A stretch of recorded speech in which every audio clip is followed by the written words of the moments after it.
एक सेकंड के लिए सोचो, 2007 में गोल्डमैन सैक्स ने एक रिपोर्ट पब्लिश करी। उसमें लिखा था दुनिया की दो फास्टेस्ट ग्रोइंग इकॉनमीज इंडिया और चाइना मिलकर एक ऐसी इकोनॉमिक इंजन बनाएंगे जो हिस्ट्री ने कभी नहीं देखा होगा। उन्होंने इसको नाम भी दिया था एंड वो नाम था चिंडिया। CH से China and complete India, complete मिला के यहाँ पे चिंडिया नाम यहाँ पे रखा था। यहाँ पे इकोनॉमिस्ट जो है वो बहुत खुश थे, इन्वेस्टर्स खुश थे, WTO वो यहाँ पे खुश था और हम भी एक रोमांटिक आइडिया के साथ जी रहे थे कि ये दो एशियन जायंट साथ में दुनिया को लीड करेंगे।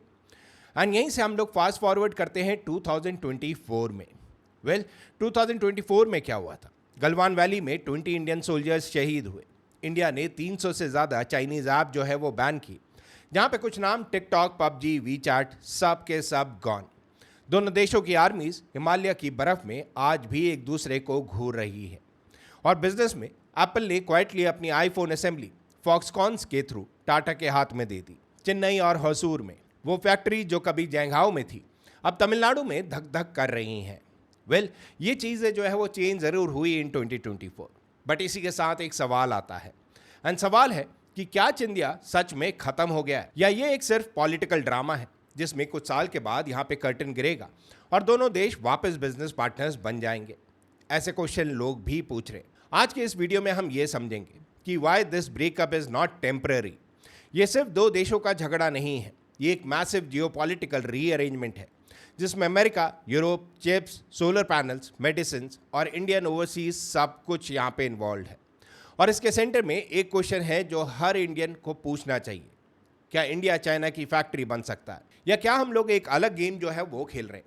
Let's find out in this video today. अब ये स्टोरी अगर आपने कंप्लीट समझनी है तो हमने स्टार्ट करना पड़ेगा फ्रॉम 1991। इंडिया ने 1991 में अपनी इकॉनमी को ओपन करा। मनमोहन सिंह ने ब्रीफकेस उठाया और दुनिया को बोला India is open for business. उसी दौर में चाइना ऑलरेडी 10 साल पहले इसे रिफॉर्म कर रहा था, जहां पे हमने प्रीवियस वीडियोस में भी बात करी रिगार्डिंग डेंग जियोपिंग की।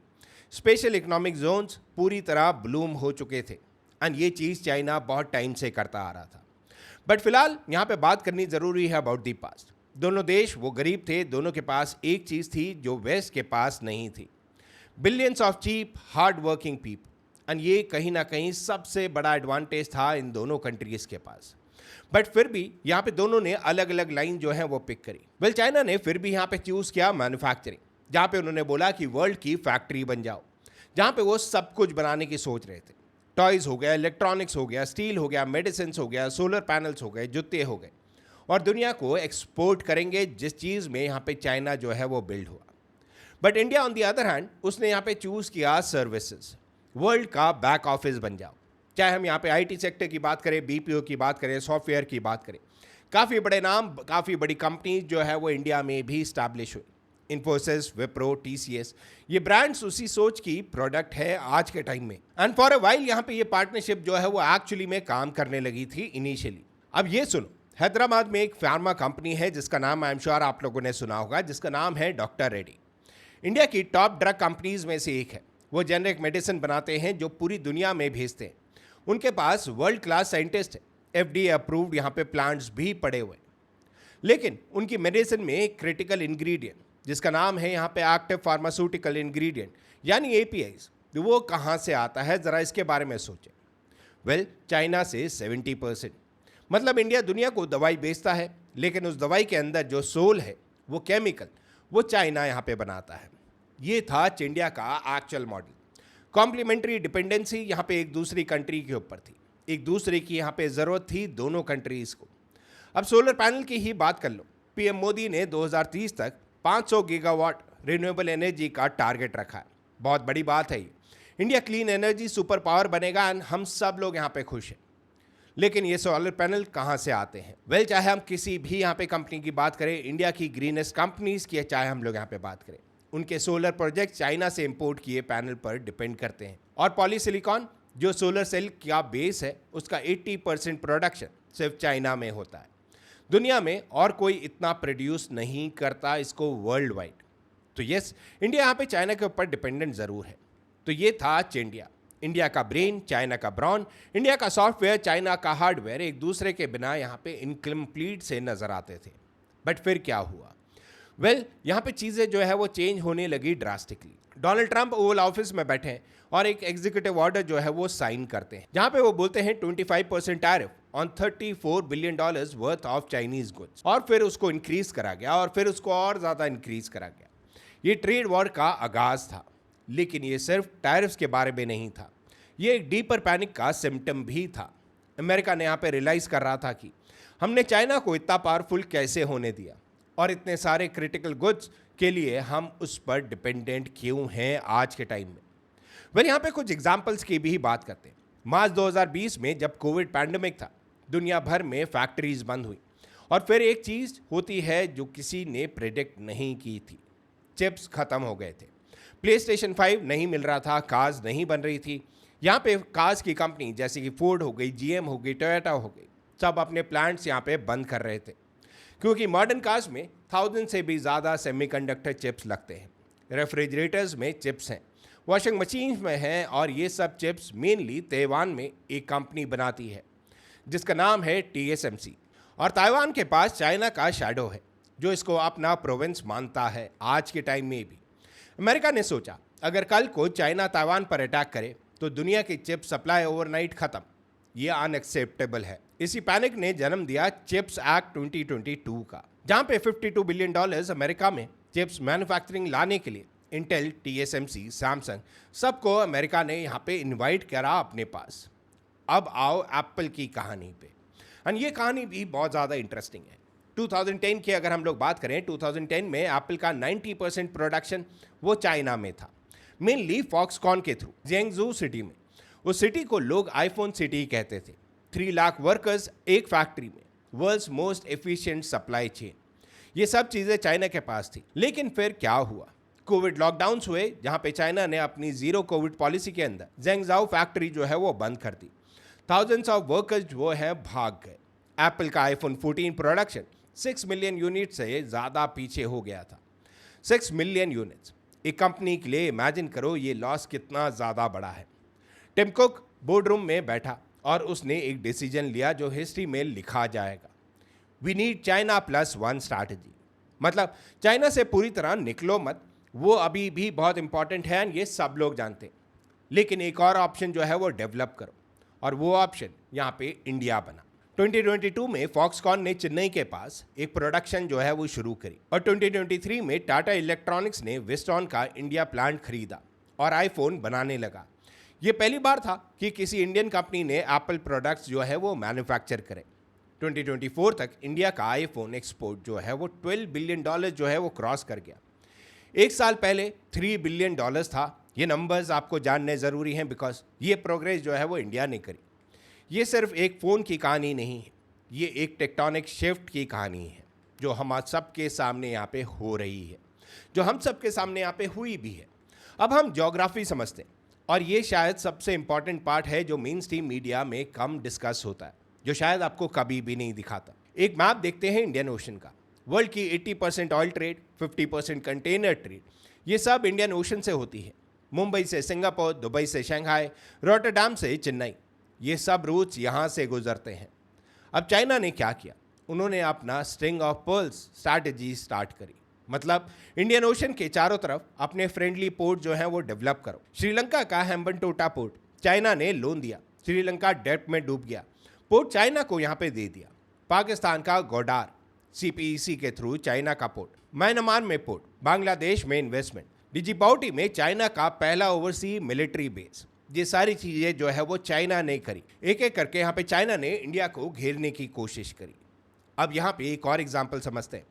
2022 में श्रीलंका बैंकरप्ट हो गया, लोग पेट्रोल के लिए क्यू में खड़े थे, प्रेसिडेंट भाग गया, और क्राइसिस की एक बड़ी वजह थी चाइनीज डेट का बर्डन जो उन्होंने हेम्बनटोटा पोर्ट बनाने के लिए लिया था। इंडिया ने तुरंत रिस्पॉन्स दिया, $4 बिलियन का इमरजेंसी एड पक्का किया, क्योंकि इंडिया जानता है श्रीलंका इंडिया का नियरेस्ट अब्रॉड है, वहां चाइना का इन्फ्लुएंस इंडिया के लिए एग्जिस्टेंशियल थ्रेट बन सकता है। ये चीज जो है हमारे सामने हुई। बट यहाँ पे आप लोगों को एक स्टोरी और पता होगी जो कि है मालदीव्स की। 2023 में वहाँ इलेक्शन हुए, नए प्रेसिडेंट मोहम्मद मीज़ू ने, जो प्रो चाइना है, पहला काम किया, इंडिया से बोला अपनी मिलिट्री पर्सनल वापस ले लो। इंडिया ने अपने मिलिट्री एडवाइजर वहाँ से वापस बुलाए, चाइना ने डील साइन की, एक छोटे से आइलैंड नेशन में पावर शिफ्ट हो गया। एंड ये चीज़ जो है वो कंटिन्यूसली होती जा रही है। ये इंडिया का एग्जैक्टली अपोजिट था। ये इंडिया का एग्जैक्टली अपोजिट है जो आज के टाइम में हम लोग देख रहे हैं। ये दो देशों की एक दूसरे की स्पेस ऑफ इन्फ्लुएंस में सीधा यहाँ पे कंपटीशन है। और फिर आया एक और प्लेयर जिसका नाम था यहाँ पे अमेरिका। 2021 में क्वाड फॉर्मली रिवाइव हुआ, इंडिया, यूएस, जापान, ऑस्ट्रेलिया। 2023 में ICET लॉन्च हुआ, इनिशिएटिव को critical and emergency technologies. India US में chips, AI, defence technology sharing का यहाँ पे एग्रीमेंट भी हुआ। अमेरिका इंडिया को एक सिंपल मैसेज दे रहा है, चाइना का ऑल्टरनेटिव बनो, हम तुम्हारा सप्लाई चेन बनने में हेल्प करेंगे, तुम्हारी आर्मी स्ट्रेंथन करेंगे, लेकिन तुम चाइना के ज़्यादा क्लोज मत होना। ये वेस्टर्न फोर्सिंग अपार्ट का मेन मैकेनिज्म है जो ये नहीं चाहता है इंडिया और चाइना एक साथ यहाँ पे काम करें। अब यहाँ पे हम ऑनेस्ट हो जाते हैं, क्योंकि बहुत सारे यूट्यूब वीडियो सिर्फ एक साइड दिखाते हैं, या तो इंडिया बनेगा चाइना से बड़ा, या इंडिया कभी चाइना को रिप्लेस नहीं कर सकता। दोनों गलत है। पहले यहाँ पे बात करते हैं इंडिया के विंस की। सैमसंग का world's largest mobile factory Noida में है। एप्पल आईफोन अब इंडिया में बन रहे हैं। PLI production linked investment scheme ने 14 सेक्टर में $26 बिलियन के इन्वेस्टमेंट अट्रैक्ट किए हैं। इंडिया का मैन्युफैक्चरिंग GDP स्टेडीली बढ़ रहा है। ये सब रियल अचीवमेंट्स हैं इंडिया की। लेकिन अब सच की बात, यहाँ पे बात होती है API ट्रैप की। वो फार्मा स्टोरी याद है आप लोगों को जो अभी हमने आपको सुनाई? API याद है आपको? अभी भी 70% चाइना से आता है। कोविड में भी जब इंडिया ने हाइड्रोक्लोरोक्विन एक्सपोर्ट करना बोला, दुनिया ने नोटिस किया कि इंडिया ड्रग्स एक्सपोर्ट करता है, लेकिन अगर चाइना APIs एक्सपोर्ट करना बंद कर दे, इंडिया की फार्मा इंडस्ट्री 4 हफ्ते में प्रॉब्लम में आ जाएगी। एंड ये कहीं ना कहीं एक रियलिटी है। गवर्नमेंट को पता है ये प्रॉब्लम है। PLI scheme for APIs launch हुआ। हैदराबाद और विशाखापट्टनम में भी API पार्क जो है वो बन रहे हैं, लेकिन ये 10-15 साल का प्रोजेक्ट है। अभी का अभी रिप्लेसमेंट नहीं हो सकता यहाँ पे। अब यहाँ पे बात होनी जरूरी है रिगार्डिंग दी सोलर आयरनी। इंडिया दुनिया का सबसे ज़्यादा सोलर कैपेसिटी इंस्टॉल कर रहा है, लेकिन ये आयरनी देखो, जितने ज़्यादा पैनल्स लगाएंगे उतना ज़्यादा चाइना से इम्पोर्ट करेंगे। वेल, इंडिया के बिजनेसमैन ने भी यहाँ पे गुजरात में सोलर पैनल मैन्युफैक्चरिंग जो है वो स्टार्ट की है। वारी Vikram solar Indian company try कर रही है, लेकिन चाइना की कॉस्ट पे मैच करना अभी भी पॉसिबल नहीं है।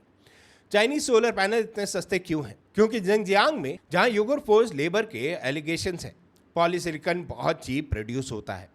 अमेरिका ने जंगजियांग से इंपोर्ट बैन कर दिया, इंडिया ने अभी तक नहीं किया। तो इंडिया एक एथिकल टाइट ट्रॉप में चल रहा है। चाइना से चीप पैनल्स खरीदे, क्लीन एनर्जी टारगेट अचीव करो, या नहीं खरीदे मोरली करेक्ट रहो, लेकिन टारगेट जो है वो मिस करो।